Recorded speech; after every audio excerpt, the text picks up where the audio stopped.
Hello, everybody, and welcome to the Top Level Sports Podcast. I'm your host, Connor, and welcome to the very first episode of Bracket Breakdown for this college basketball season.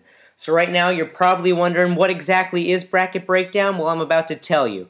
It is my new college basketball-themed podcast where we're going to be talking about everything in the world of college hoops. Every new podcast, I'll be bringing some new bracketology.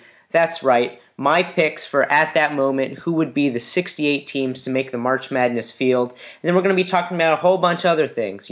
We'll be discussing my bracket, and as well as some teams on the bubble. Might make it in the tournament, might not, pretty close.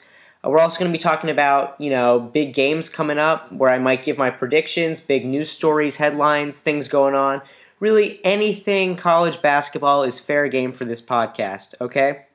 So what you should be looking at on your screen right now is basically everything you're going to need to know for this episode of the Top Level Sports Podcast Bracket Breakdown, okay? On the top right, you see we are 39 days till Selection Sunday. That's right, I believe it is March 13th is when the March Madness field will officially be announced.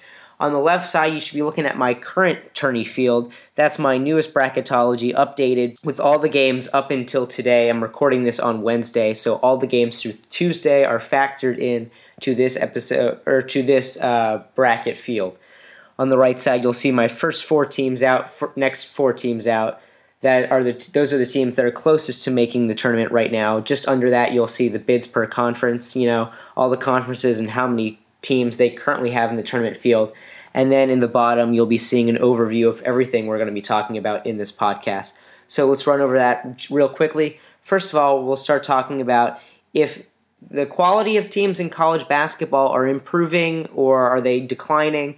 And that's a big button issue this year because, as I'll get into, we don't really seem to have any standout teams. Then after that, we'll be moving into talking about the year of the senior. There's not very many freshmen, minus the incredible Ben Simmons, really making a name for themselves this year. And all of the seniors that have stuck around, they haven't decided to go pro. They're really coming up huge this season for their teams. And, a lot of these teams are near the top of the rankings right now. We'll get into talking about the 30-second shot clock. That's probably the most notable of the new rule changes being made to college basketball this season. And that'll take us through basically this year's biggest storylines. This is the first episode of this season, so I kind of wanted to talk about, the biggest things people are talking about so far this season first before we really get into what's happening now. And then we'll transition definitely straight into that while looking at how the conferences stand. And, it might seem a little crazy, but I'm literally going to go through every single one of the 32 conferences in college basketball, NCAA Division I, and kind of give my opinions on, who I think is going to win, how the conference really is looking at this point in time. And now it might seem a little daunting for most of the conferences. They're only really expecting to get one team into the tournament, the team that ends up winning their conference tournament at the end of the year, or the regular season title if you're in the Ivy League. So those, I won't get into too much depth, but definitely for the bigger conferences, there will be some things to talk about. And then finally, we'll kind of look at who the risers and fallers of January are. Or were, I should say, because I did release my first bracketology of the year. I believe it was on January 4th.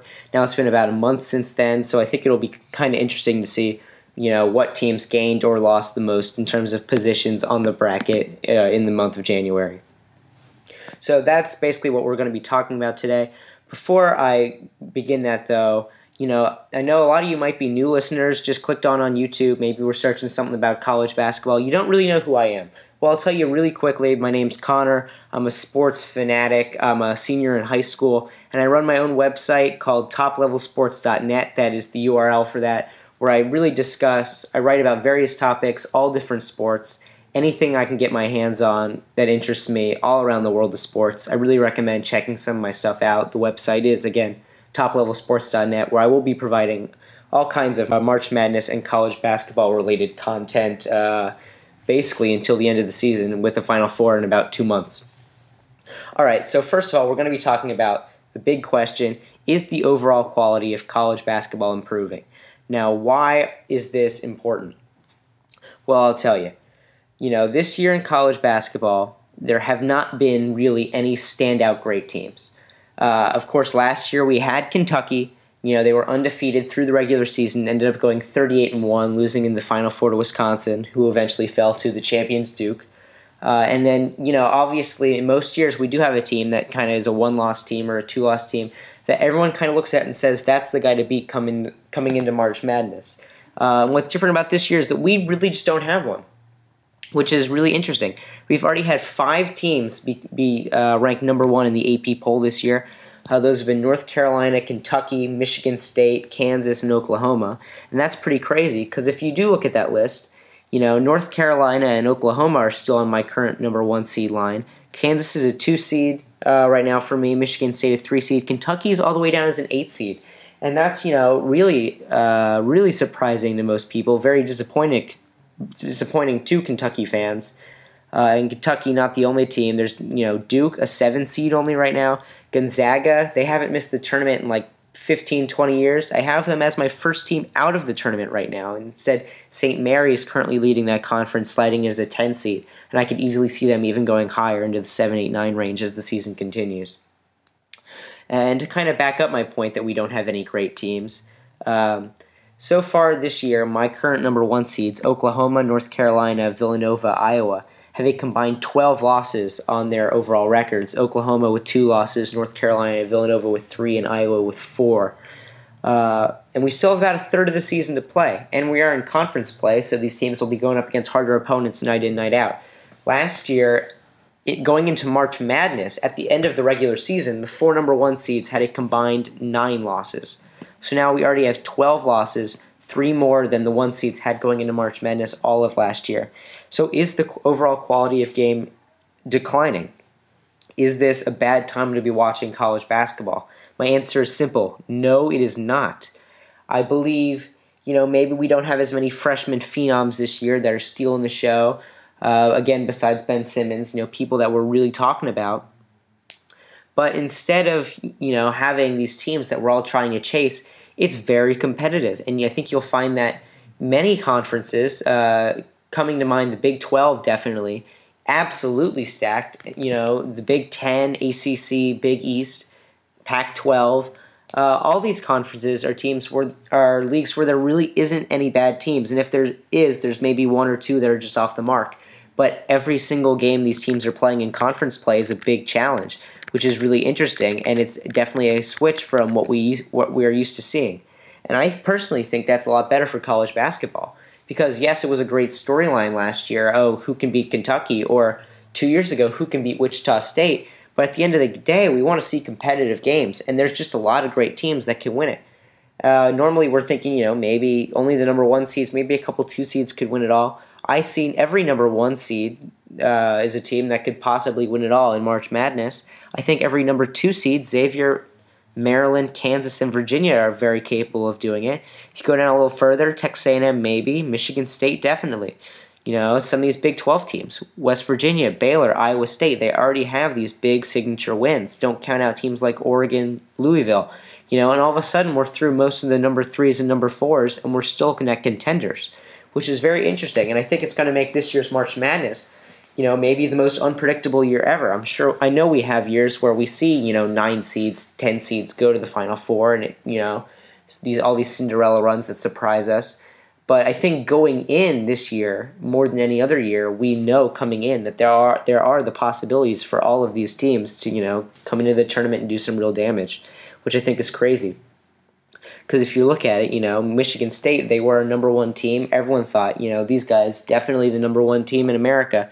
They lose Denzel Valentine. They survive a thriller against Oakland and Kay Felder, who's the best player in college basketball that people aren't really talking about.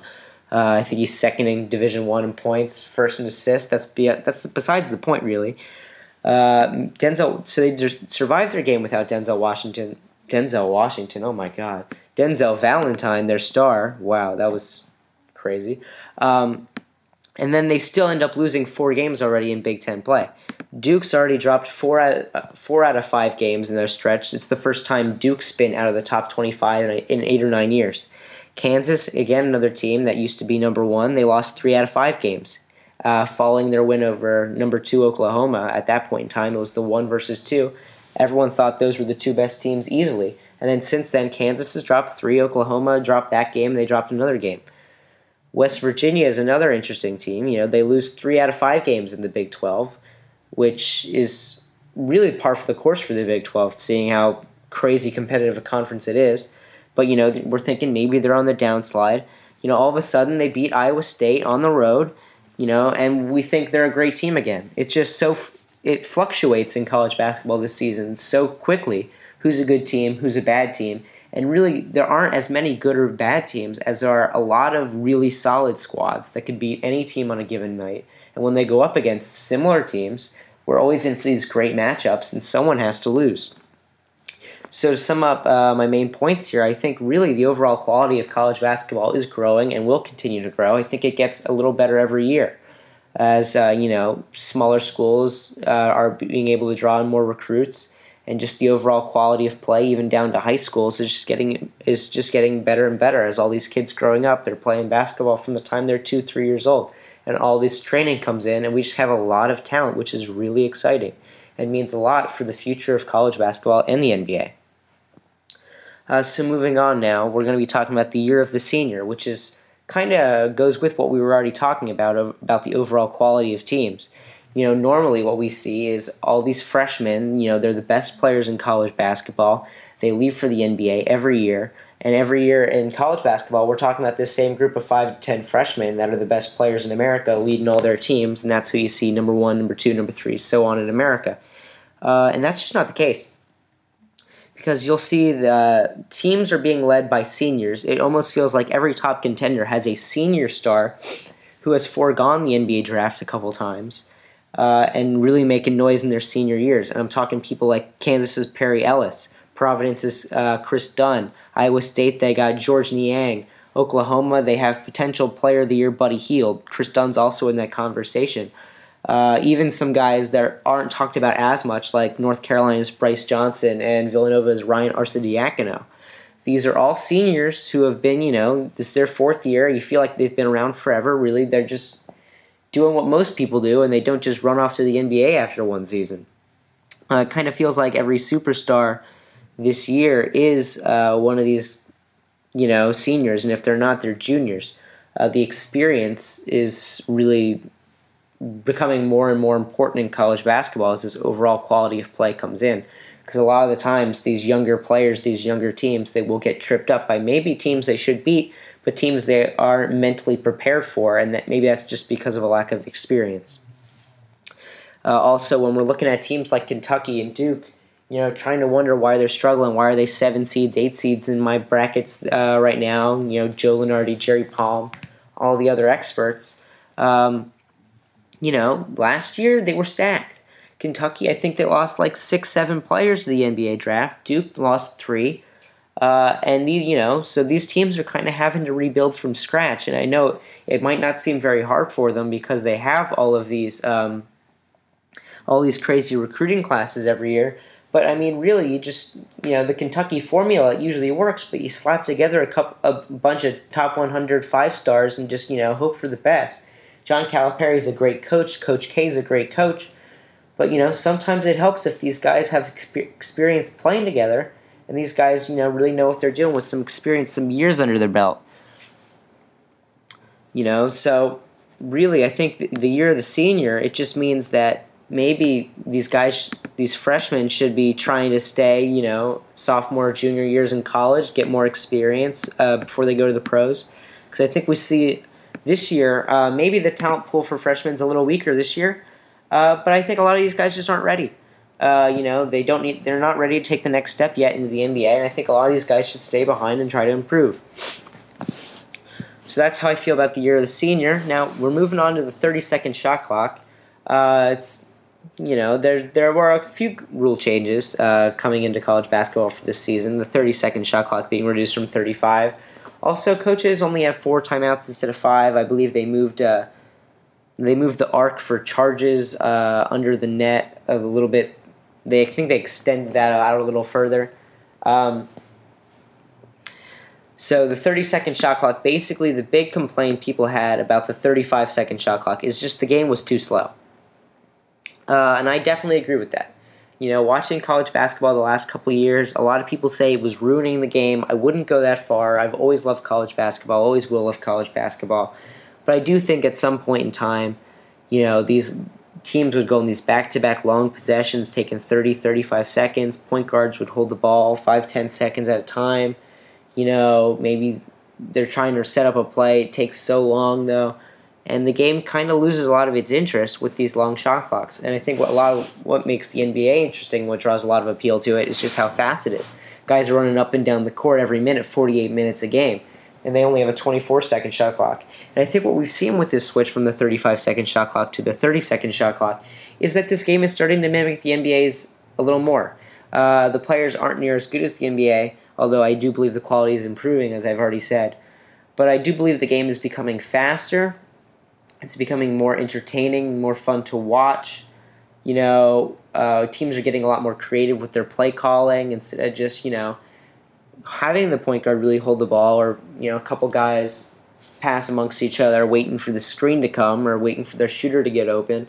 And they don't really have enough time to do this anymore. And, they're really forced to attack a lot more. And I think it's definitely turning into a much better product for the NCAA.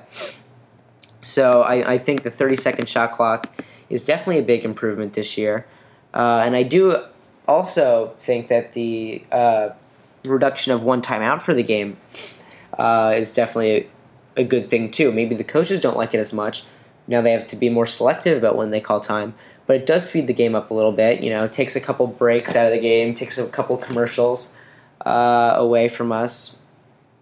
But in the end, what we're seeing is the game, runs a lot faster. We're not having all these breaks in play. The guys basically just go at it now. And maybe it doesn't make a huge effect, but I think it does definitely in late game scenarios where it doesn't become as much of the coach drawing up every single play in late stretches as much as it is for the players to, just kind of go and take it on their own shoulders and try to make something happen, which I think is very interesting. So now we've gotten through some of the main storylines in the season. So now we're just going to, run through all the conferences. What are we looking at right now? And if you want to follow along with me, actually, you can go to ESPN. You can go to their college basketball standings because really all I'm doing is I'm going alphabetically, or you can go to Fox Sports or anywhere else. And I'm really just going alphabetically through the conferences, and I'm going to talk about them one by one. So the first one is going to be the America East. And right now, Stony Brook is leading this conference. They're 9-0 inside the conference, 18-4 overall. And really all I'm going to say about this is I think Stony Brook is they came in as the favorite. I think they're still the favorite. I think if any team's going to catch them, I think it's going to be Albany. Also a very good basketball team. You'll remember them as a 15 seed in the tournament last year, I believe, maybe the year before. They had a nice run to get in the tournament, in their conference tournament. I remember one of their guards, I believe his mother passed away during the conference tournament, and then he hit the game winner to send them to March Madness, which was a great story. But again, I'm going to have to move on. I think Stony Brook comes out of there. The American is kind of interesting because SMU, I believe SMU, what are they ranked right now? Top 10? They're ranked 12th right now. They were the last remaining undefeated team. They're only 19-2 right now. I say only. I mean, it's still an incredible record. But they did start out going 18-0, and that got them well into the top 10. The shame with SMU is that due to academic violations, they are not eligible to participate in March Madness this year, which is a real big hit to the American, because SMU is far and away the best team in the American League, the American Athletic Conference, the AAC. Cincinnati is currently getting the auto bid for me, but they are in a three-way tie with Tulsa and Temple at 6-3. And that record of 6-3 really tells you no one's too dominant in that league. Right now I have Cincinnati and Connecticut in the tournament. In my field, I think maybe Temple, Houston have the possibility. Memphis, if they go on a big string of games, take down SMU, Cincinnati. But really, for the most part, I think Cincinnati and Connecticut are the big contenders for bids in that league. Moving on to the Atlantic 10 now, VCU definitely struggled a little bit in the non-conference, only going 8-5 in their first year without Coach Shaka Smart. They've rebounded extremely well. I don't think I had him in my field at the beginning of January. In fact, I know I didn't. And now they're getting the auto bid 9-0 in the Atlantic 10, leading that conference, 17-5 overall. I believe the best team in that conference, however, is not VCU but Dayton. This is a very strong team for Sean Miller. Their only losses have come to Xavier, Chattanooga, and LaSalle. Maybe LaSalle was a bad loss, but Chattanooga is definitely a very solid team that you aren't really going to hear about. And Xavier, I mean, it's a great squad. Dayton, you have a huge win against Iowa, who's now a 1 seed. We probably didn't think much of that win back then, but they're definitely a very strong team. I also have St. Joseph's and George Washington in the field, those two squads. They're basically on the bubble right now as for getting in the tournament or not getting in the tournament. St. Joseph's is a team I really like. They actually just lost today to St. Bonaventure. I'm just actually reading about that right now as I'm talking, which is going to be actually a pretty big hit to St. Joe's, St. Bonaventure. A decent team, but definitely still a bad loss. It's going to take them down a lot closer to the bubble, and George Washington along with them on the bubble. The ACC is interesting. It's a incredibly deep conference. It has the most bids for me out of anyone in any conference right now at 9. North Carolina is leading it. They suffered a loss yesterday to Louisville, though. Louisville is a very strong team. Virginia, they've been a 1-2 seed the last couple years. For me, I also have Pittsburgh, Miami, Notre Dame, Duke, Syracuse, and Florida State in the field with Clemson in my next 4 out. They could potentially join the NCAA tournament field in the next couple of weeks.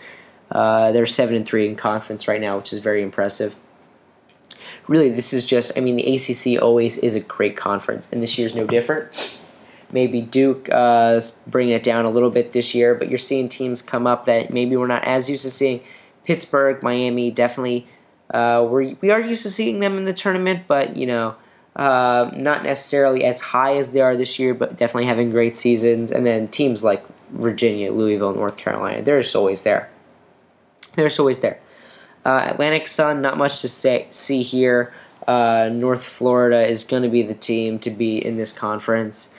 Florida Gulf Coast, Dunk City, not really looking like it this year. Only 4-4 in the conference. Moving on to the Big 12, I think top to bottom, if you look at every single team in the conference, the Big 12 is the best conference in college basketball.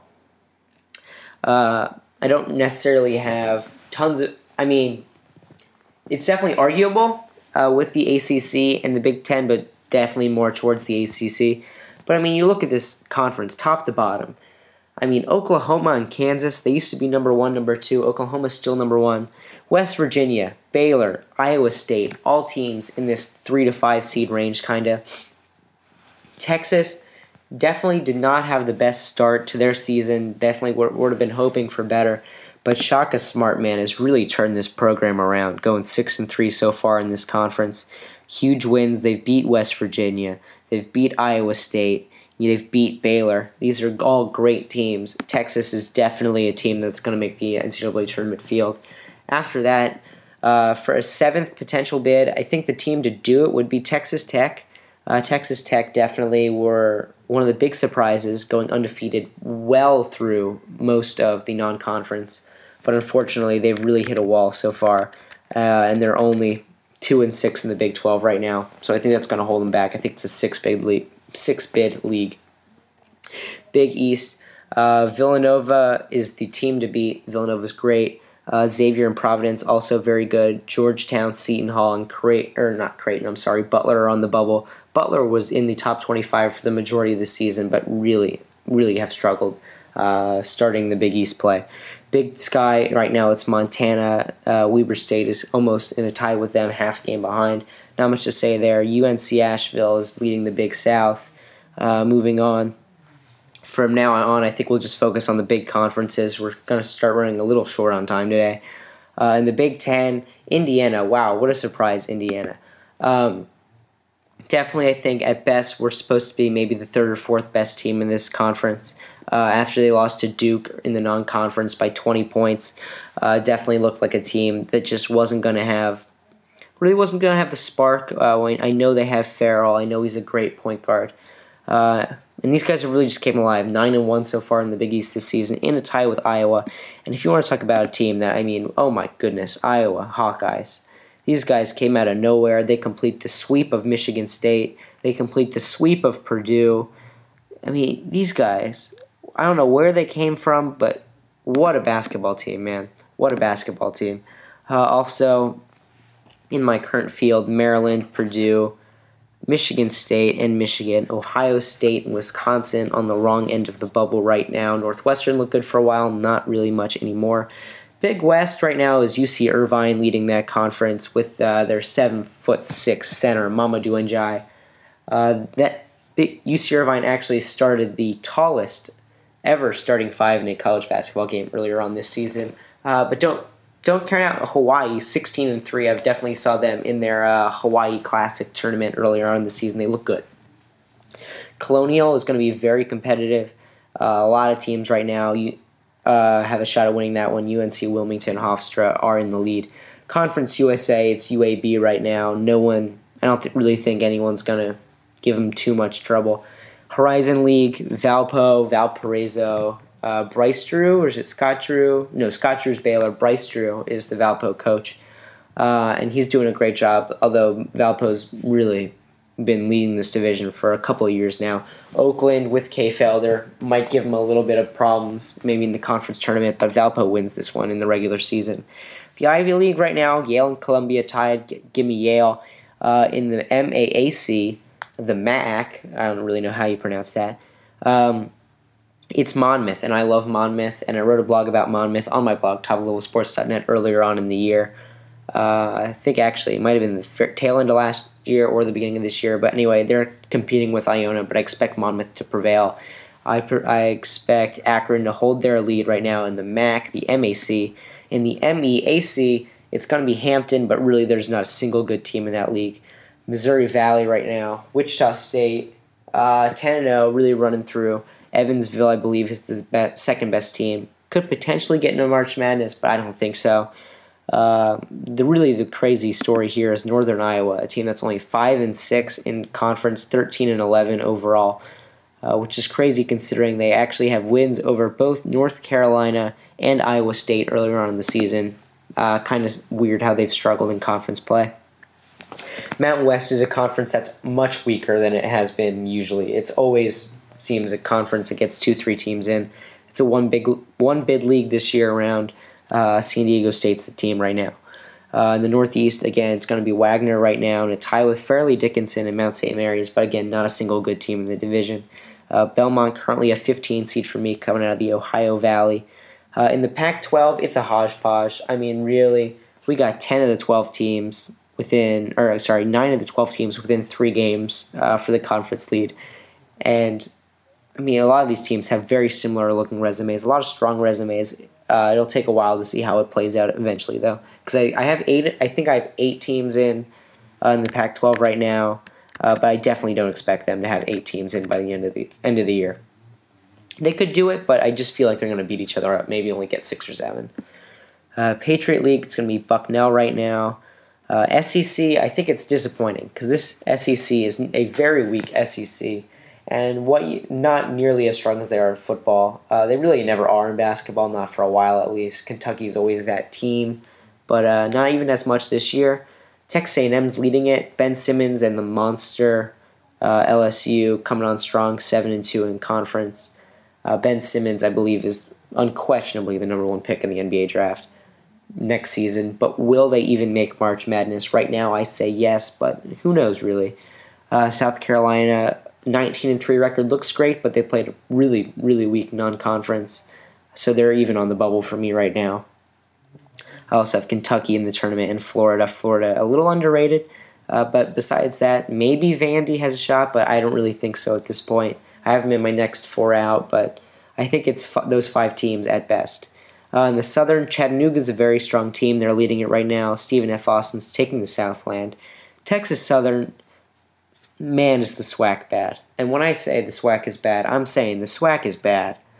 The SWAC is always the worst conference in college basketball. Want to know why? Texas Southern's leading the SWAC right now. In their non-conference, they were 1-11. Yeah, they were 1-11. And they are 9-0 in conference. So, that can happen when you're in the SWAC. Moving on. Voice is getting a little sore. South Dakota State, trying to keep up the enthusiasm, though, is in a 4-way tie for first in the Summit with IPFW. Used to know what that means. Omaha, and IUPUI. I used to know what that means too. Should probably look those up, considering they might be NCAA tournament teams. Sun Belt right now, Arkansas, Little Rock, one of the biggest surprises this season. 9-1 or 9-1 in conference, but a 19-2 overall. A really great record. That's a strong team. They've beaten a couple good teams. UT Arlington looked great for a while. They're falling off right now, looking to fall into the middle of the pack there. We're finishing up now. West Coast Conference, St. Mary's is the team to beat. Gonzaga has already taken losses to BYU and St. Mary's. BYU may be a bubble team if they can get a couple wins over St. Mary's, kind of boost their resume a little bit.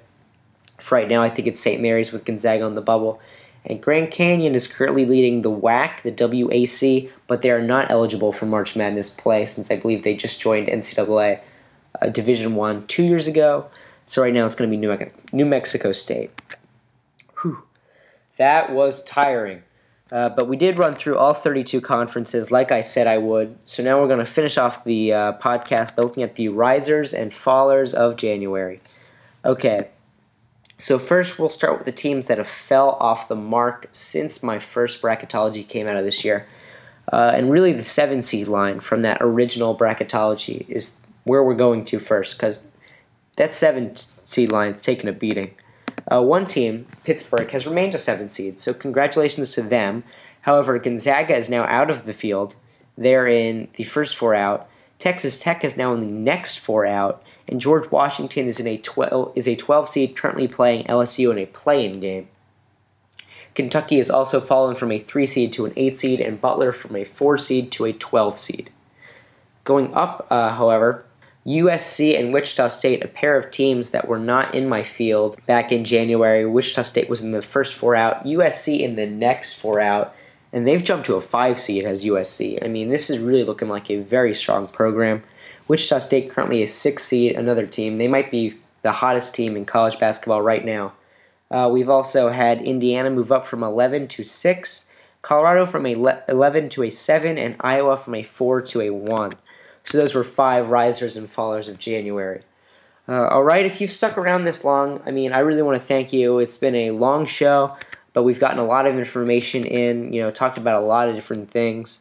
And I hope you've enjoyed it. I've had a lot of fun doing this podcast. Definitely looking to put out one of these once a week until Selection Sunday, where the 68 team for March Madness will officially be revealed. Until then, I think I'll be trying to do these podcasts on Mondays. I know I'm coming out with the debut on a Wednesday, but we're looking at Mondays from here on out, or at least that's where I'll be trying to do. Again, thank you for listening. This has been Connor. This has been the Top Level Sports Podcast Bracket Breakdown. You can also find my blog on toplevelsports.net, where you can also get links to my Facebook, Twitter, and Google+.